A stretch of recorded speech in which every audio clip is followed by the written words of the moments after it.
O, net nepastebėjau. Čia mane filmuoja. Sveiki.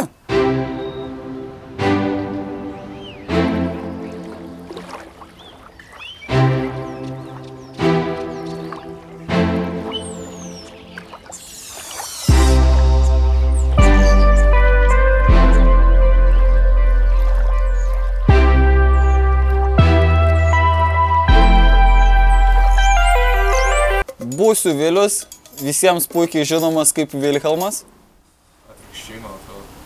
Puikiai visiems žinomas kaip Vilius.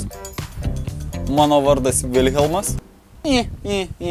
Buvo tie draugai, kurie sakė, kad pradėjo kelt, bet aš nieko nekėliau iš viso. Bet sakė, kelk, va, pradėk kažką jau, nes atsibodo.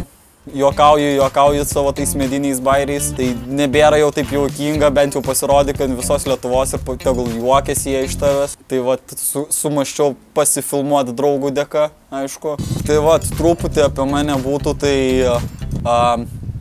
buvęs dailininkas, pripažintas, aišku, kulinaras. Iš tikrųjų geras kulinaras buvau.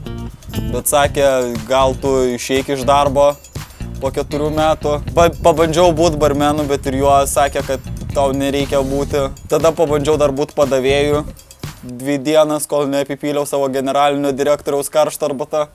Tai va, to iš tikrųjų va taip ir gyvenu. Dabar pakeičiau vėl darbą, kitoj vietoj dirbu, dabar biški žiūri mane kaip į žmogų. Bet nesakysiu, ką dirbu, čia tegu lieka intriga, kada nors ateityje papasakosiu.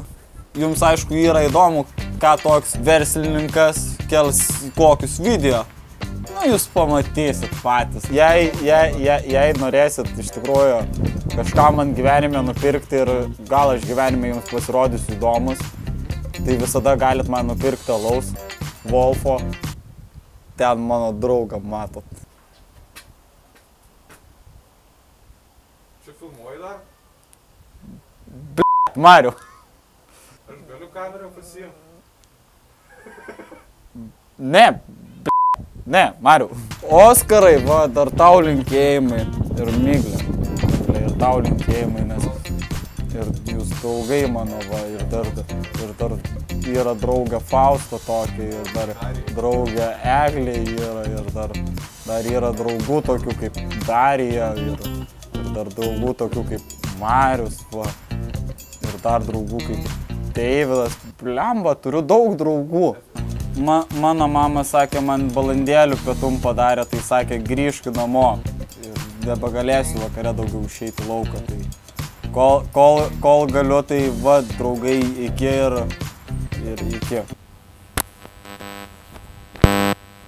Kaip tą mikrofoną atsisekti? Va, mano mama skambina, sakė. Ate, draugai.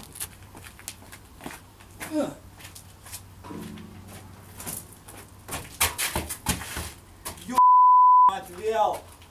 Aha. Na.